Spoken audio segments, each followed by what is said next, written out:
Node 2 is this section right here. It's this front little piece that fits on the station. So it's actually where the shuttle used to front, and this black part is where the shuttle used to dock to. And so right now, there's nothing, of course, is docking to that, but we're in this area right after there. It's called Node 2. And so if you look out here, this is where the shuttle actually docked, is right through that hatch right that way. And there's still a device on a module called PMA 2 out there. And when we get a visiting vehicle such as a Cygnus or a SpaceX, we berth it down here on the nadir side, the lower side. So we'll open that hatch and we have that there. And again, so that's again the idea of being a node. It has multiple spots to attach to. So you have all 4 sections here around and the one out the front and actually one behind us. So it has actually 6 places to dock other modules too up here. Besides that, it's really our a workbench area and our living quarters in Node 2. So you come this way. Actually, you'll see over here another one of our workbenches. We'll usually keep both workbenches here and here. At this time we have one in the Columbus module at this time, just because Alex is working on a special project there. And then if you go back, you'll see now it's coming into view the 4 crew quarters around here. So we have 4 of us. This one's mine over here. We have Alec, and we have Tonto, and we have Alex. And it's kind of interesting because once you get into one, you really can't tell which one's which orientation you are. So if I happen to go into Tonto's to look at a picture or something he's got on his screen, I'll come out and I'll be kind of confused.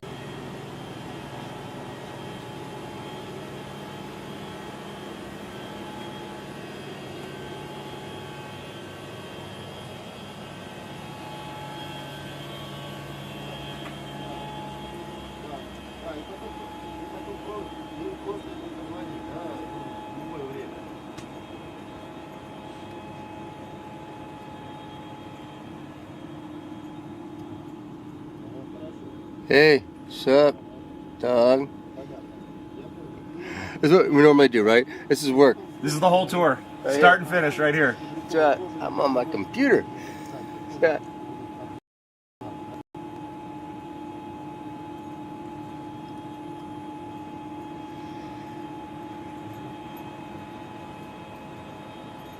Look, Mom, no hands. You have hands. No feet. Этим костонайцам это только по телефону, да? Вот это, например... It's roomy.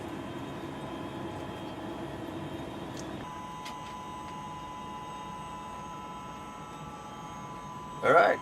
Welcome to the International Space Station. There's a tour. We're starting right now in Columbus. And if you look on this little iPad right here, there's a picture of station. And right here, that's Columbus. So then we're on the starboard side kind of front area, and that module right there, that's what we're in right now. As you can see, it's of course the European laboratory, but it's not just European. We also have NASA racks in here, NASA payloads in here too at the same time. So it's actually quite a new stuff over here. This is the EML, and Alex will have to tell you all about that because that's his little bailiwick. But it's actually pretty cool because it talks about magnetic levitation, and I just think that's a cool sounding thing. I don't know exactly what it's going to do, but it sounds great to me. And over here you can't, it's hard to see again everything, but we were growing the, in here we were growing, that's where we grew the lettuce, is right in there. That's it. Move on farther, just a workbench, storage area, and there's a storage area above me, storage area below me, over here. We come over here. This is where we take our blood. We got it all set up for doing that. All the stuff we really need for that, all around here. That's a pretty easy task. We do that, and then we have a centrifuge that we can put the blood into to process it. And then after we do that for 30 minutes, we freeze it, get all cold, and then we ship it to ground. And hopefully they can tell us something about it from when we get there. Again, more storage over here, and also the ultrasound we hook up right here. We do ultrasounds of all sorts of parts of our body, make sure we're still doing okay. And there's also over here the Slam D, which we don't have to set up, but that's where we do the measure our mass or our weight, see if we're losing or gaining weight. We can set that up over here too, our version of that. Again, there's a lot of science actually going on here too that we don't touch too much, but we just set up. It's a good place, and it's going pretty well. And this is Alex, as you can tell. This is the German flags in the back, Easter stuff. It's a good place for Alex. So let's move on to node 2. Vacuum cleaner. Yes, it's true point. We do have one of the most important pieces of equipment on the International Space Station, heading up here. This is the vacuum cleaner, and it's the AC version. And we say, NASA's talk, that this is the only piece of equipment that doesn't suck on the International Space Station. But actually, this is actually much better than the old one, so we actually like it. And it's nothing too fancy, just a vacuum cleaner. But we have to use it every week for stuff's clean. Come into node 2. If you look on the picture here,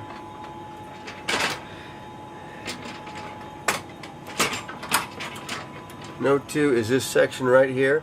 It's this front little piece that fits on the station. So it's actually where the shuttle used to front, and this black part is where the shuttle used to dock to.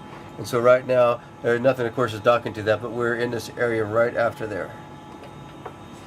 It's called node 2.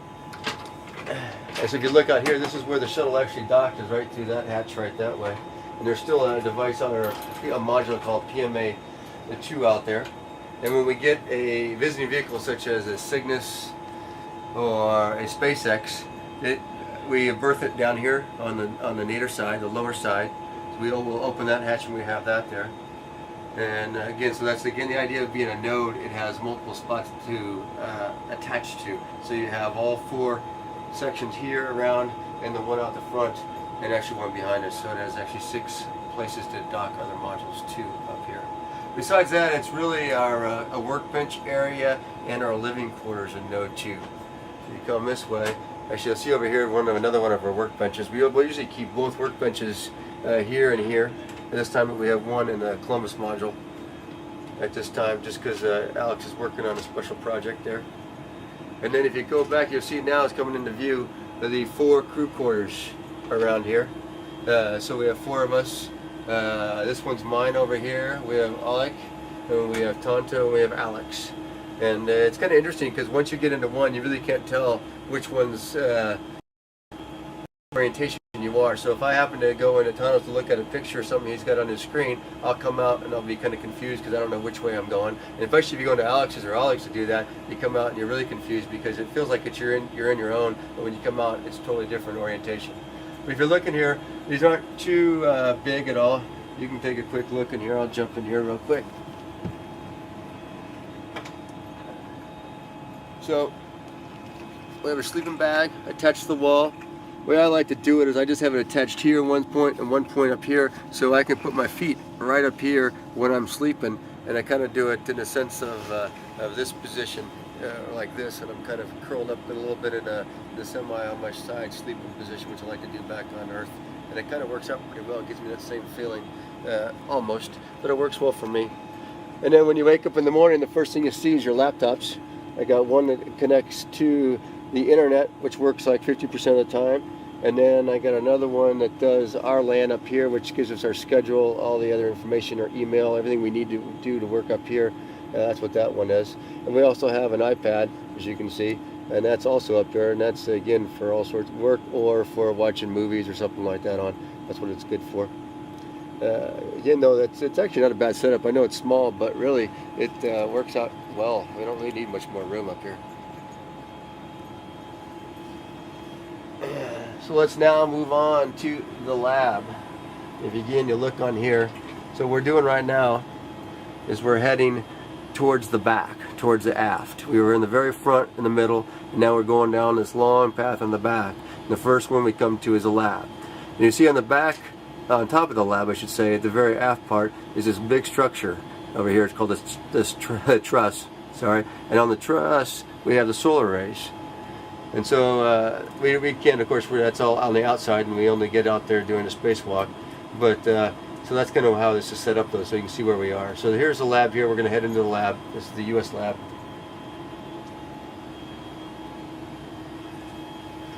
And again, this is pretty much just science racks and storage is what we have. And of course, in avionics.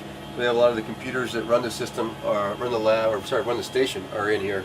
And besides that, then we have all sorts of experiments. And also right here, the first thing we start off here with is we call this Melfi, which is actually a big freezer, a minus 80-degree freezer. And there's 4 different sections of it, and they can control each different section here with a different temperature if they want to. And that's where we put, when we say with blood and stuff like that, we're going to put it in there to store it until it goes home. So that's how all the science is stored once we do it. Here's a glove box, so we can use to do experiments on here if we need to use a glove box. So people on this increment have been doing bass, which was kind of interesting. We all liked it as males because it was burning stuff, and you could burn things in here in the glove box, and that also was actually kind of nice. And and then later on, after the next SpaceX gets here, they're actually going to do all the work on the mice in that area, which is I think going to be very interesting, difficult but interesting at the same time. You go to the other side over here. In this little hidden area is what I've been working on lately. That's a Robonaut. You can probably see him in here. So he's been my latest project. We've been upgrading the all the electronics in there, the computers, etc. And then this next week I actually get to put legs on him. I think he's going to be actually kind of creepy looking when he gets legs. But hopefully it'll help him walk around the station, move around the station. And as you look around the other spots, then we have on the top, we call them express racks. And express racks just means really it has power and data for any kind of experiments that want to go up there. So if anything on the ground, somebody comes up with an idea for science, and all they need is a data connection and power, they can design it to fit in here, and we can easily put it on there, hook it up, and then they can control it from the ground and do all the science without much interaction from us, which actually works out pretty well because we'll set it all up and they can run a lot more science that way. As we move this way, of course, we got the bike here we set up for exercise, which you have to do about a couple hours a day, either the bike, the treadmill, or on ARED, which is our lifting device. We got that. We got storage behind it. Up here is again the material science rack, and it's kind of, again, the ground does that. We set that one up. We put in stuff to burn again almost, and they do a bunch of experiments on it. We don't really touch it while it's running, but we set it up for them. It's kind of like what's over here too. This is another combustion rack, and again we'll set this all up for them. Put in the fluids, the fuels, the igniters, all that stuff. Set it all up, close it up, and then they run it from the ground. Actually, again, I think they get good science out of that way, and it works pretty well. Over here is a called a fluids and combustion facility, but right now it has a really big a microscope in there, and we put samples in there for them to look at on the microscope from the ground. So you see, most of the science here is a combination of us doing work, and then on the ground they do a lot more work, and then they're the ones, of course, who are the experts. We're not the experts in the science, but we just help them out, and hopefully we get good science out of it. Bottom's another storage rack, and this has most of our medical stuff. So you can see the little cross on there for the AED, etc. The important medical stuff that is needed is right here across this rack. Another express rack for science, another express rack for science here. As we come farther in over here, this is called the robotics workstation, and the idea here, of course, is you can fly the arm from this guy right here. So this is where your camera views, so you can look outside to see what the arm's doing from this camera views. You have a controller that'll set up how you're going to fly the arm and put it into the correct mode for flying the arm. And then these are your hand controllers. And one is for translation, which means, of course, left, right, up, and down. And then this is attitude control over here, so if you want to pitch it up, pitch it down, yaw, or roll, like that, you do it with this. And you do a combination to make the arm go where you want it to go. And it's good. We have 2 of these. We have one here in the lab and one in the cupola. And they both have different advantages and disadvantages depending on where you want to go with it. Let's see, besides that, we have over here is actually a trainer for using the arm. So this is kind of a setup, the same idea, but what it is, this is just all software, and then so we can actually practice using the arm right here. And it's kind of nice, because if you're going to grapple a coming vehicle, it's great to get a few practices in before you actually have to do the real thing. It helps out a lot to have this. And we usually set it up and then make it a video game, because it's all set up ready to go for us to practice, and it takes only about a minute or to run and make a run of it. So we'll sit there and put your quarter in, run the game, and then get a little practice, and then we go ahead and move on after that. As we move here, this is more just avionics rack here. We got the like air conditioning system, computers again that run on the station, and some stowage up above. Well, that's pretty much the lab. As we move this way again farther aft, we go into node 1, which is pretty much just like node 2. It's a little older, with the same concept, same design, and what's where we really eat and have that our food, etc., set up a little sort of like a table where we watch a little TV. We watch movies sometimes on the weekends here, and this is kind of our area for relaxation. If you look over here, and this is our table. Now really when we eat, it's more like, I think we prepare here. We really don't eat on the table here because there's no reason to eat on a table. So what we'll do is we'll help prepare things here, keep things stuck to the Velcro or the tape as we need it to, and then when we want to eat though, you're actually just holding it here, letting it float, or eating it to do what you need to do while you eat. And as we sit around here, if we want to throw on something on a movie on, or something to watch during while we're eating, so that we don't have to talk to each other, that's always gets old. And we'll do that right here as we do it. This right here is our food warmer. So we take the packets of food, go ahead, throw them in here, heat them up, and this is actually the art of the week. So we're getting pictures from the kids of people who work on the ground force, the ground team, which we truly appreciate. We have their kids send us a picture every week of art, so it's like refrigerator art. We put it on our heater here because we really don't have a refrigerator right here. So we use that, and then we have a new one each week on there. Besides that, we have more stowage here, all the way around. You can also tell the color. If you look around here, it's kind of interesting how it used to be white, but after over 10 years of people living on this thing, or over 10 years for sure, it's gotten a little stained. And that's one thing about eating up here, is it's a mess. Every time you open a package, as you think about it at home, when you open a package, you pull it to open, what you're actually right here you're putting energy into this package, and it squeezes up and then it goes boom, and it pops. When it pops, things come flying out, and sometimes you contain it, sometimes you don't, and hence we got stains everywhere. I think that's it pretty much for, well, over here is where we keep our food, I should say that right here. Food stowage. So this is always interesting. So we have things categorized a little bit into, of course, people's own little food they have, and we have breakfast and sides, etc. So if you want something out of breakfast, you come over here, you look, and of course right now we're hurting for breakfast because we got scrambled eggs, is about what's left, and maybe some sausage patties. We all like granola and oatmeal, and so that runs out in about 2 days for us. Every 7 days we get a new package of food for that. So breakfast isn't always great around here for us. But so we have those around here for that. Again, some more stuff to eat, and that's how we keep it all organized a little bit for our foods. Up here is where the meat packages are. If today we want to heat something up, again, these are the type of things you heat up. These are our meats. Throw that in the heater, and then about 10 minutes later you can eat it. So from here, if we go starboard, we go into the airlock. If you look on here, it's just starboard.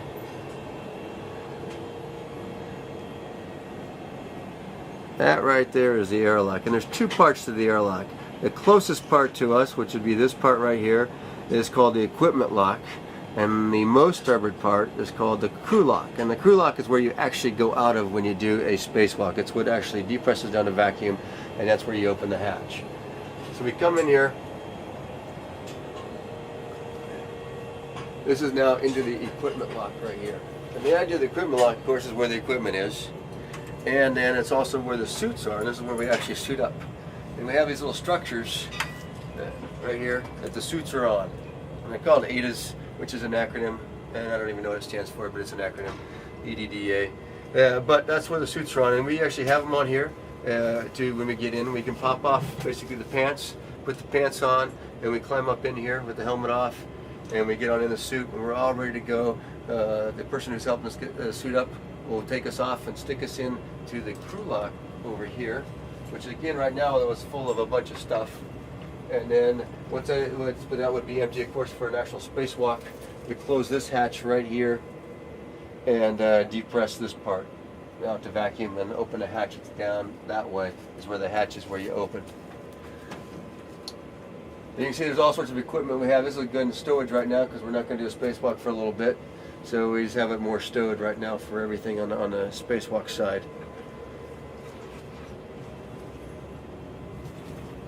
And that is unfortunate. Are you sure he hate me? If you go down from here, which would be nadir in our speak, it's hard to show on this guy because you really can't see it. So basically we're at the lab and then we're going down towards Earth. If you look at it that way. So it doesn't really show it on here because it's blocked by the node 2. But if you go down right here, so we would be going from node 1 down nadir. This is actually called the PMM. And that's really us too, is a big stowage area. What we have down here is just pure stowage. That's what it's for. And we have all our supplies, food, extra equipment, other stuff like that that we need to have for months on board in case another vehicle doesn't come to resupply us. We need a bunch of equipment. So you can kind of look at that and see that that's just a bunch of stowage area. And it's also where we keep our trash. You know, we just can't throw the trash out on the curb every week up here. So we have to keep it. And last time when Cygnus left, it had about we had about 25 bags worth of trash that we threw out. And the bags are pretty good sized bags. They're like big, think of big hefty bags of trash that we threw out on Cygnus. So that's where we have to keep that. Besides our new stuff, we have to also keep trash down there too. If we go to the port side, I think you can see that on here. The port side is called node 3, and again, it's very similar to node 1 and 2, and it's not even on this picture, so that makes it more difficult. But I might even have another one that shows it, but it doesn't matter. It's to the port side. Blame the guy who downloaded the picture. Yeah, blame the guy who downloaded the picture. Exactly, and it's not on that one either.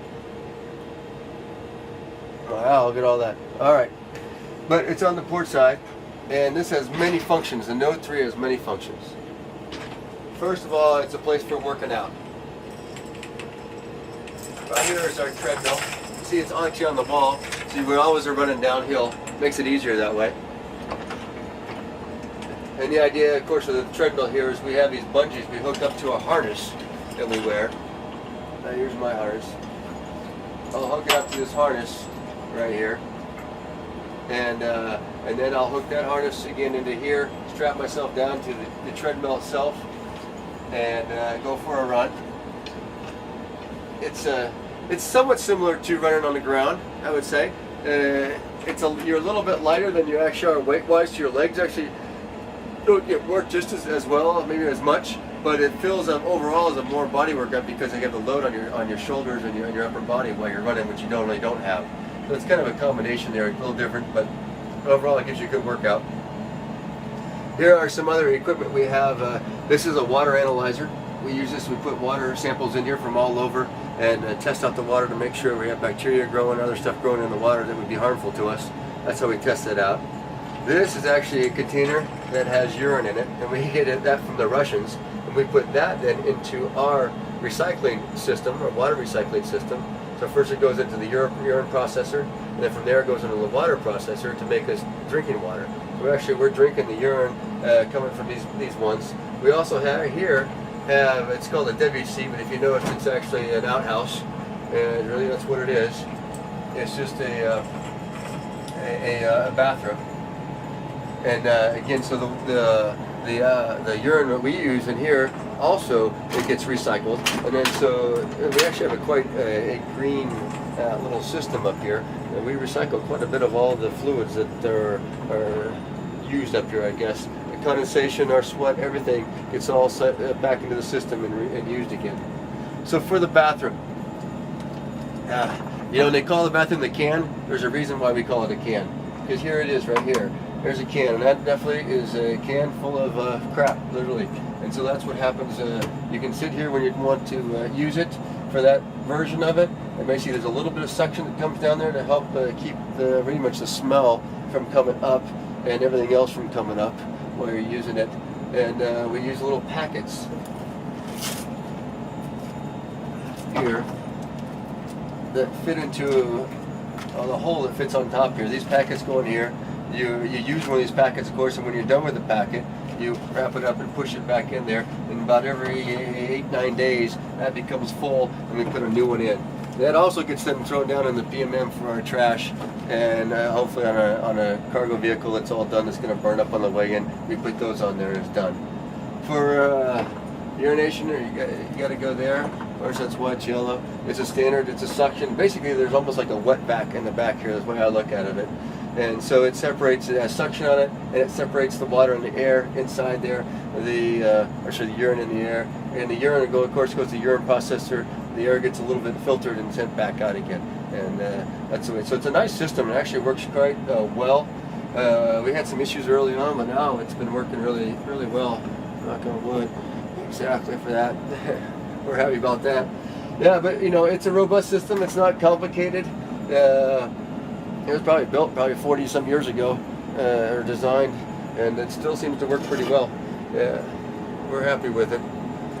Besides that, we have equipment again over here is more of the Ecos equipment again, where we have racks that circulate the air, clean the air, and this down here is a water processing system. There's an oxygen generator that takes water and makes oxygen out of it, and a Sabatier process. So this is again kind of like all recycling in this area here for the NOAA 3. And this is also where we clean up in the morning, say brush your teeth, that kind of stuff every morning. So we have right here is our, what I guess you'd call it your hygiene equipment, but basically anything like that, it's basically your toiletries. If you look at it that way. So you pull this open and it has pretty much everything you need all in one. Your toothbrush, your toothpaste, you have an electric razor, and you have a standard razor. So I usually use like the standard razor maybe twice a week, and then I'm lazy on the other mornings and I'll use electric razor. And when we take to clean the electric razor every week, we'll take the vacuum. As we vacuum this place up, we'll vacuum out the electric razors. That way we don't get to make a mess out of them. Got a little no rinse shampoo. This is the shaving cream. It needs a little water to go with it. Overall though, you have everything you need, and it actually works out pretty well. It's really not, it's camping. If you're okay with camping, then it's not a big deal up here. It's pretty good. If you come over this way, you can see this is where we do our lifting right here, and actually it's upside down, so if I want to lift, I'm actually working on it this way. So this is, so basically this is the bar we have right here. We can set the weights by moving this, and all this really is two cylinders that are at vacuum up here. We sucked all the air out of them. So as you pull these cylinders out, it pulls against the vacuum, causing resistance. And when you change the weight, you're really just changing the mechanical arm on these cylinders to make it either make the pull harder or more easier, depending on what you want to do with it. And that can change the weight you're actually lifting. And so, and it's a good system. It gives you a good lift. We can do, squats, deadlifts, heel raises and bench, shoulder press, all sorts of things on this. And I feel it's actually quite good. It's much better than I expected, honestly. It's a good workout, and I'm glad we have it. So it's one of my things I like to do up here. Back on this side again. So on node 3, we again have the hatches all the way around. You can use. I'll go back the right way now. So again, the only place we have anything though right now is nadir, and nadir down here we have is a cupola. And right now, unfortunately, it's dark out, so maybe we'll take a look at that a little bit later. But that is our window on the world, the Glass Bottom Boat. It's a beautiful place. That's where we like to stay and hang out and watch Earth. There's also another robotics workstation down there. I'll show you in a minute. But on the sides, again, it's just hatches. But right now, we don't have anything on them. One day, I believe they're going to plan on moving PMM over and also putting maybe another Bigelow module out here. It would be very interesting to see. But for right now, this is all we have. And on this side, again, is stowage. Again, we have all sorts of things here for stowage. Mostly water that we stow over here.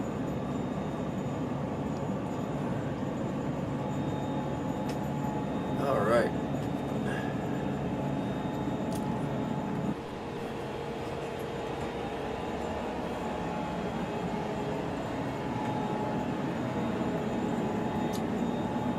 Alright, we're back in node 3. Gonna head nadir into the cupola. Got some sunlight now.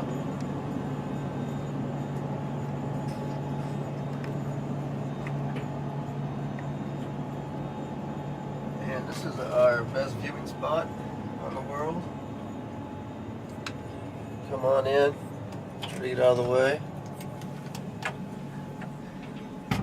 Very good. So we have full of cameras up here. And of course, robotic workstation, just like in the lab. And there's the beautiful Earth.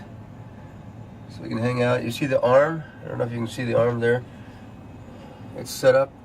It's on the top, or sorry, on the bottom of node 2. It's connected to it right there. And that's the position that we use to grapple the cargo vehicles, SpaceX and Cygnus and HTV.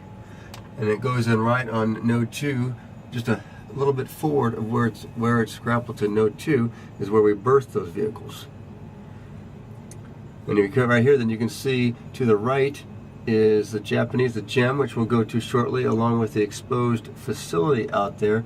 That's part of the Japanese Module 2 when we have experiments that are outside, and we have a Japanese arm that can move those around and do work on those. You can see right now, if a little bit more to the right, you'll see actually a launcher that we've been launching small satellites off of right there, which is kind of cool. That's kind of nice to watch those go by. If you go back to the left over here, you're going to see the PMM, which is our storage vehicle. It's right there. Made by the Italian Space Agency, as you can see, Hazy. As you go farther aft, you'll see first is a Progress. Oh, that's my spaceship. It is. That is Tonto's Progress right there. Oh, it's a Soyuz. I know that. He's giving you a hard time. He's a cargo, so you know. No, it is a Soyuz. It is a Soyuz because it says so on there, and it is a. It's the one that 39S crew came up on, and then behind that is a Progress, and not just a Russian cargo vehicle. And as you go around, that's pretty much what you can see out here. You got solar arrays, of course, on each side. If you go over this side, all the way over, you can see the solar array on the port side.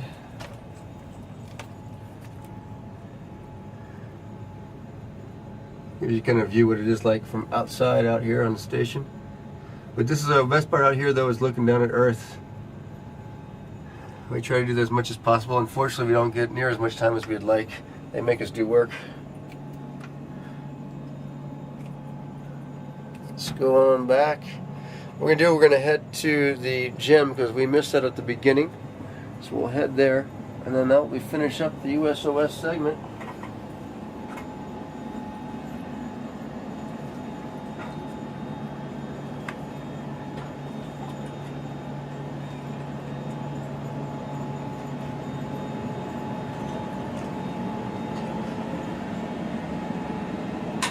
And on the way, I'm going to get some water because I realized I was thirsty. And I'll show you how we put water either for our drink bags or for if you need to rehydrate some food. We have a place we get water. It's either just kind of room temperature water or it's hot water.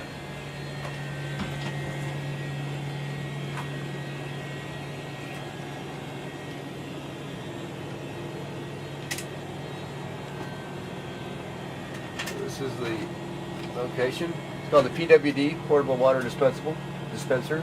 Potable water dispenser. I knew that. And it probably is portable too, but not that good. So you just put whatever it is into the adapter, tell it how much water you want, and hit the button. It's pretty easy. Even I can do it. Now if you do want some cool stuff, we have these, it's called Merlins, but they're kind of set for refrigerators. But we look at them. And we have stuff in there. Our main sauce right there is sriracha, and we live off of that. At least I do. That makes everything taste better. When it's done, it fills up. And the nice thing about these things, these straws, of course, it's got a little clamp on there. So if I didn't have that on there, I'll show you real quickly. If that's just off on there, the water pressure, it just starts coming on out. There we go. Let's go into the gym.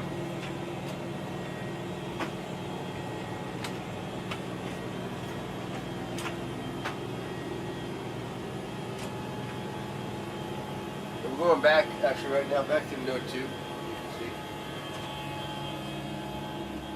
We'll head starboard. Challenge.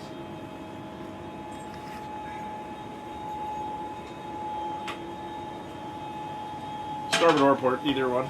Either port. It's actually port. I was backwards. I was going backwards. I was going the wrong way. Alright. So it's actually on the port side, the front port side of Note 2. Japanese module. This is their laboratory. And again, it's like the Columbus in the sense it has half Japanese and half U.S. equipment in here. Also for stowage. Many different racks. Again, we have a Melfi on this side over here, which is the big freezers go to minus 80 degrees for our science.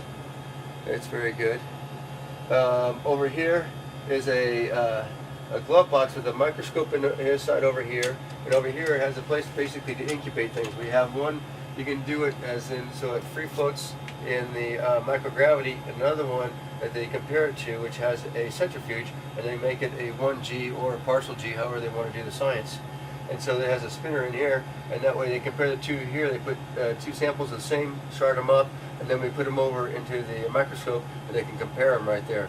Been working on those this last few months too, on a couple of different experiments on that. It's kind of nice. Another express rack over here, again with different pieces of equipment in it. Again, just power and data. They can do all sorts of different types of equipment. It's pretty amazing all the things they can do. We come to our stowage area. Lots of stowage, of course. There's avionics down there too.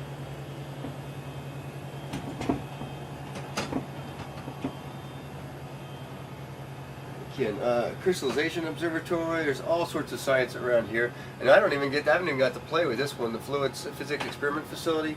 I haven't got to play with this one yet. So there's lots of science here that I didn't get to even play with up here. That's going on. Unfortunately, I won't get to, but. There's so much science going on. Well, we have over 200 experiments going on up here while we're here, and it's impossible to know them all. But I hope to get to work with at least half of them. We continue on. We go for more and more. This is the area we also do spheres, which we like to do. So it's set up in this little area here. There's beacons set up around here that the spheres, these little satellites, which I'll show you here real quickly, we can control these things through software, and they actually stay in this area, and they have navigation and control with them. And they can do all sorts of different kind of science with them. Just to get you an idea what it's like in the stowage areas. So here's a sphere. It's got a little CO2 cartridge in it, so it has little jets on it. And this thing can then fly around station. We're getting it set up here to actually put basically a smartphone on it. And it's going to then use its camera and map the inside of the station, and then use that as its guidance navigation, and go ahead and fly a trajectory through station. I'm looking forward to that one too. I think that's going to be really cool science. But again, this is the main area for spheres that we use, because it has right now the beacon set up to keep the navigation system right here, and it knows where it is as long as it's flying right here.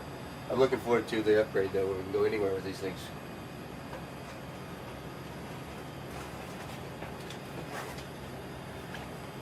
As we go on, again, this is the robotics workstation for the Japanese arm. You probably saw that out the cupola window. Again, it is mostly though controlled by the ground, and they do a good job. But the big thing about the Japanese arm, it can go over here to the airlock, which we put equipment on. So that launcher that was on the arm was actually inside. Alex prepped it up, got it all ready, put it on a slide table that's on this airlock that comes out here. With this door open, we put the slide table into the middle, close this door, depress the airlock, and then open the outer door. The slide table moves out, and then the arm grabs whatever we put on it with it, and then in this case it was a launcher, and sticks it up in space and launches off the little satellites. Earlier this mission I did a camera for the arm. I did the same thing and put it on the table and set it out there, and the arm picked it up and moved it to the Canadian arm, which put it on itself. It's kind of all interesting, but this is a big handy little thing to have here, this airlock in the gem. And we do have a couple windows though over here. We don't keep open much, but you can see the exposed facility if you open these windows up. Of course, it's nighttime right now. But right out there is the exposed facility. Unfortunately, you're not going to be able to see too much. I don't think so. You can try Tondo, but I think they're going to get reflection is all they're going to see. Yep. But Yep, just reflection of the airlock. all right, that is exposed facility out there with payloads on it. And again, if we need to, we can bring those payloads in through the airlock, do some work on them. But mostly it's all done robotically. If you go to Zenith, which is up for us, this is where you get to play. Oh, this is Tano's favorite experiment. Sorry. It's called BCAT. It's colloidals again. We do a lot of colloidal research. I'm sure you're not exactly what that's all for, but I hear it's really good. And so what this is, if you look at this, there's actually 10 different little chambers in here. And what you have to do to get those chambers to work is you have to mix them up so it makes it a smooth, and then they basically all the colloidals kind of mix into the solution. And then it sits over time, and they all form, the crystals are formed together, and they can do a lot of science about these things and how they form and why they form and all that. And at the same time, to measure that or to analyze it, this camera will take a picture of it once every 2 hours. And then, so you do it for almost 2 weeks it runs for. It's running right now. It's running right now, and that's why we have the little tape up here. It's not that this is an accident scene. It's actually we're not supposed to get in there and touch it. All right, thanks, Swanee. Now you can continue. Now with I your can tour. continue. That was BCAT. If we go up, which is a fun thing to do. This is actually called the JLP, and it is a Japanese logistic basically module, and it's a storage area for Japanese equipment and U.S. equipment too. And it's really actually quite nice in here. It's one of the quietest places on station, but it has good storage, nice place to be. And our little, if you can't look out the cupola and you want to see Earth, you can come in here and get your little view of Earth. And these are actually kind of interesting. If you notice this right here, we call this a bungee jail. And what we do is we can put things behind these bungees and it stays up there. We don't have to really keep them contained or strapped in. They're contained in the bungee jail. We'll do that for different objects in different places. It works quite well and easy to use. Where's your bag with all the metal in it? Is that still up there? No, it's gone. Yeah, that would be a good thing to show, but we moved that thing. It has basically a bag big full of metal that makes some nice chime sounds. If we just had some wind to blow the chimes, it'd be really great. Hey, you know what? Come back up and let me go to the front of the gem, and you can do your. Oh, okay. Sounds good. I'll show you the dismount out of the JLP dismount. Yes, exactly. Just remember, you got an SSU down here. Thank you.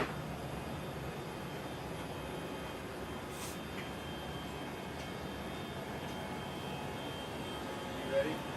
Give me one more minute. Swanee has perfected this over time. We'll see if he can pull it off. Okay. Alright. The dismount.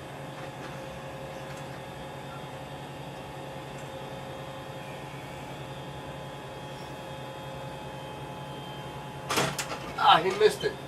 That was still pretty good. Well done, sir. Didn't stick the landing. But that's the JLP dismount we like to do when we come out of the JLP. As you notice, it's kind of fun to move around up on station. So that's the Japanese portion. Again, it's a great lab. We really like it. It's one of the cleanest places on station to work, and it's always fun to work there. Try to get there. This will get part of it. Oh, and explain what the green dots are. Okay. You on? Yeah. Okay, this is our, it's called a PCS. It's basically information on how the station systems are doing. But most important thing for us are the comm, what is available comm-wise. And this is what we have down, so when we look anywhere around this area, we can look over here and see if we have comm or not. And we have 4 different channels, space ground 1, 2, 3, and 4. As you can see, it's upside down, but that's just the way it happens to be here for us. But these are the prime 2 we use, and it's the most available. And then these are, if we have KU, we have these 2, and we can use those 2. And so it's comm's very important for us. We need to talk to the ground quite a bit. They help us out tremendously. They're the ones with all the real knowledge. Again, so we're just a glorified technician, which I'm qualified for that, just being a tech. It's good for me. But it is still fun to be up here, no doubt about it. This is the accidental trip we can do.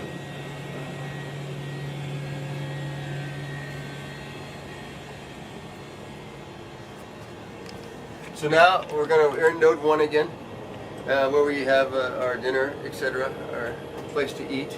But we're going to move farther aft, and when we go farther aft, we're going to head into the Russian segment, and you'll see a change. You'll notice, of course, how I guess the size of this and the sides and the way this U.S. side is built. It's quite a bit difference when you go into the Russian segment. I'm going to try to do this backwards. Yes. Now I was trying to go backwards, which is going to be a little difficult for him. We'll see how this turns out. First, you notice we're going through another PMA, which gets quite a bit smaller. We use this for stowage of our main items that we need on a daily basis, kind of like towels, etc., that we get. That's all stowed right in this area. We can grab them when we need them. This is the first kind of, I would call a node area for the Russian segment. It's the FGB GA. And so what it is, we can continue that way, which goes back into the FGB and into the service module, or we can go nadir and down into the mini research module number 1. And this is also a little interesting aspect of it. Again, it gets really narrowed down in here for a module.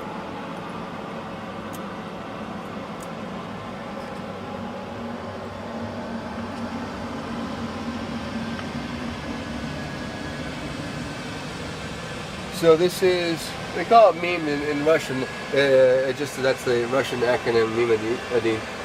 But the idea here is there has some science in there. It's more of a storage area for them. They keep a lot of their stuff here. And if we continue on, that's the Soyuz that Tano and the rest of his crew came up on. And so that's where we saw out the cupola. That's where you go to get to that one right there. See that area right there. So that's where this is docked to on the meme 1. And so this is one of the newer modules for the Russians. It came up, I know STS-132 put this on, so it's not that old. And you see it's actually pretty still clean on the sides. As you look at some of the older Russian modules, you'll see that basically this is the pile Velcro right here on the sides. And it's great for sticking things to. However, though, it does get dirty and it's hard to clean. And you can probably see that later. Always advantages and disadvantages to everything.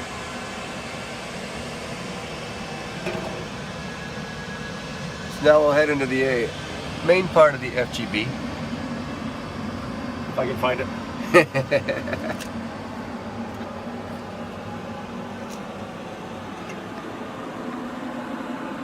As you see, these are the hatches that they use on the Russian side. And it's set up in a way, basically, because there's usually, when a Russian module comes, it's got a docking probe on it. It goes into these things and it latches onto. And so that's what you have to have a room for the docking probe to go into these things. So they're kind of have this set up on it. This is also for airflow through the Russian modules. You can say we have the ducts going through right here. And actually this one goes all the way over from the service module all the way into node 3. It's a long running hose that goes all the way across to keep the airflow all the way throughout station 5. Now you see in the FGB, this is actually where the Russians have their hygiene station, where they clean themselves up. They got their mirror, they got all their stuff right here, so this is where they do it. And we move back again. This is mostly, the FGB is all about storage. It has a bunch of US and Russian storage in here. So behind all these panels there is some equipment, but mostly storage. The containers here are all food. This is how the Russian food comes up in these containers. And this is their spare food that their food they're going to use later on.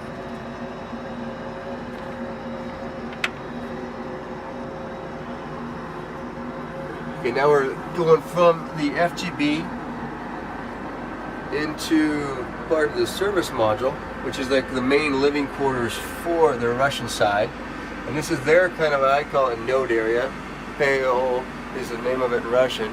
And it has two different ways to go. If you go nadir, you go into the docking compartment and into a progress down that way.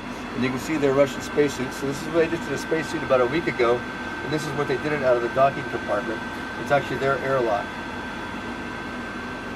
And if you go zenith, we go into the mini research module number 2, and that's where the progress that I came on is docked to. And this is where I have to stay when the Russians do a spacewalk, so I can't be separated from my Soyuz through closed hatches. And so to make sure they want to close that hatch, they're doing their spacewalks. So I have to be in here, so I'll always have an access to my Soyuz back this way. We'll go a little farther, we can at least go a little bit into the Soyuz. As you can tell, it gets narrower and narrower. The Soyuz is actually a pretty small vehicle.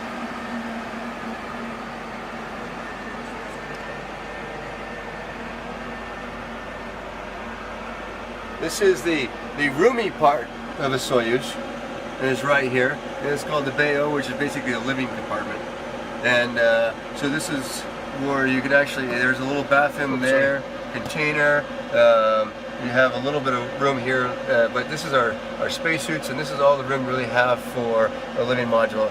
And on the way up here, we unfortunately had to do the 2-day version to get to station versus the 6-hour version. And so we stayed basically in this size, 3 of us, for 2 days. And that was a little cozy. But we made it. That's the best part. It's done. Overall, though, you can see there's not much in this area. These are our launch and entry suits that we use. Are pressurized suits. And we can see real quickly. I bet you we can jump into, I can turn a light on and jump into that Soyuz real quick.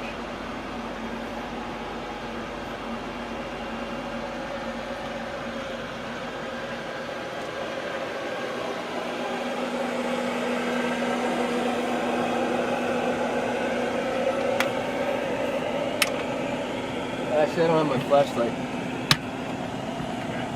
I don't have my flashlight with me to find the switch.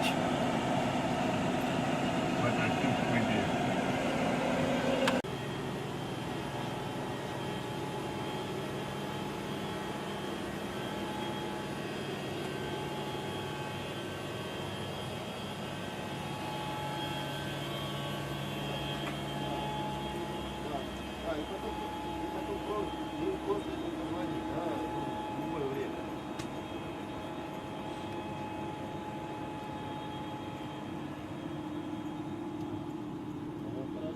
Hey, sup, dog? This is what we normally do, right? This is work. This is the whole tour. Right Start here. and finish right here. That's right. I'm on my computer. Yeah.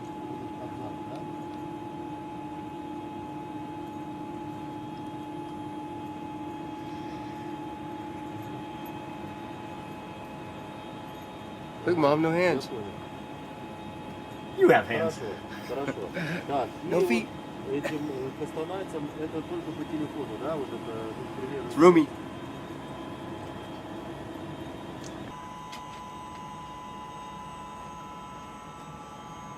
All right. Welcome to the International Space Station. Here's a tour. We're starting right now in Columbus, and if you look on this little iPad right here, there's a picture of station, and right here, that's Columbus. So we're on the starboard side, kind of front area, and that module right there, that's what we're in right now. As you can see, it's of course the European laboratory, but it's not just European. We also have NASA racks in here, NASA payloads in here too at the same time. So it's actually quite a new stuff over here. This is the EML, and Alex will have to tell you all about that because that's his little bailiwick. But it's actually pretty cool because it talks about magnetic levitation, and I just think that's a cool sounding thing. I don't know exactly what it's going to do, but it sounds great to me. And over here you can't, it's hard to see again everything, but we were growing the, in here we were growing, that's where we grew the lettuce, is right in there. That's it. Move on farther, just a workbench, storage area, and there's a storage area above me, storage area below me, over here. We come over here, this is where we take our blood. We got it all set up for doing that. All the stuff we really need for that, all around here.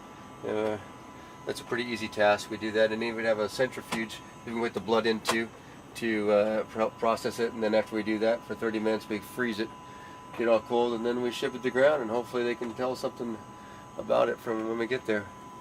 Again, more storage over here, and also the ultrasound we hook up right here. We do ultrasounds of all sorts of parts of our body, make sure we're still doing okay.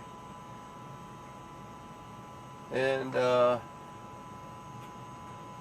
there's also over here the Slam D, which we don't have a setup, but that's where we do the measure our mass or our weight, see if we're losing or gaining weight. We can set that up over here too, our version of that. And again, there's a lot of science actually going on here too that we don't touch too much, but we just set up. It's a good place, and it's going pretty well. And this is Alex, as you can tell. This is the German flags in the back, ESA stuff. It's a good place for Alex. So let's move on to Node 2. Vacuum cleaner. Yes, it's a true point. We do have one of the most important pieces of equipment on International Space Station hidden up here. This is the vacuum cleaner, and it's the AC version. And we say in NASA's talk that this is the only piece of equipment that doesn't suck on the International Space Station. But actually, this is actually much better than the old one, so we actually like it.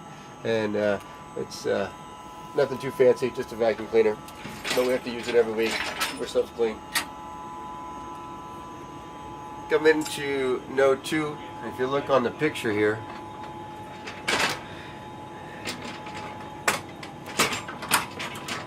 Node 2 is this section right here. It's this front little piece that fits on the station. So it's actually where the shuttle used to front, and this black part is where the shuttle used to dock to. And so right now, there's nothing, of course, is docking to that, but we're in this area right after there. It's called Node 2. And so if you look out here, this is where the shuttle actually docked, is right through that hatch right that way. And there's still a device or a module called PMA-2 out there. And when we get a visiting vehicle such as a Cygnus or a SpaceX, we berth it down here on the nadir side, the lower side. So we'll open that hatch when we have that there.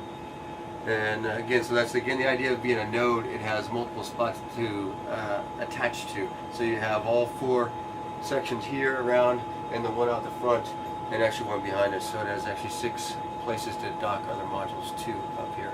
Besides that, it's really our a workbench area and our living quarters in Node 2. So you come this way. Actually, you'll see over here another one of our workbenches. We'll usually keep both workbenches here and here. At this time, we have one in the Columbus module at this time.